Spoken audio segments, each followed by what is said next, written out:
40% des patients pour lesquels on fait un diagnostic de cancer sont des actifs. Et la question du retour au travail, ou en tout cas de la vie professionnelle, va se poser irrémédiablement pour ces patients. Il y a bien souvent une très mauvaise prise en compte des séquelles après leur traitement, lors de la reprise au travail. La fatigue, les séquelles neurocognitives, sensitivo-motrices ne font généralement pas l'objet d'aménagements spécifiques. C'est pour ça qu'il nous semble essentiel que lors de leur parcours de soins, ces patients soient informés des questions relatives à la vie professionnelle pour anticiper au maximum la reprise. Nous organisons 2 types de prise en charge. Des ateliers collectifs mensuels qui reposent sur une assistante sociale de la CRAMIF et un médecin du travail.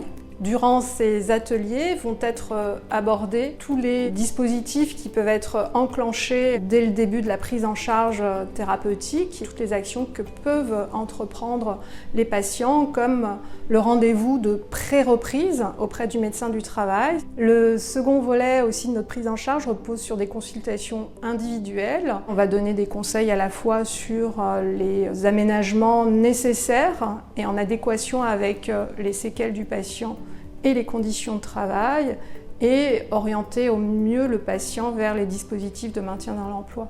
Nous allons mettre en place aussi des ateliers de coaching, cancer et travail, pour les aider à élaborer éventuellement un nouveau projet professionnel, mais aussi le retour au travail génère chez eux une véritable anxiété, de grandes appréhensions, comment partager ça avec le collectif du travail, comment parler de leur maladie. Un certain nombre de patients nous disent que s'ils ont vaincu le cancer, lorsqu'ils retournent au travail, c'est un second combat qu'ils doivent mener.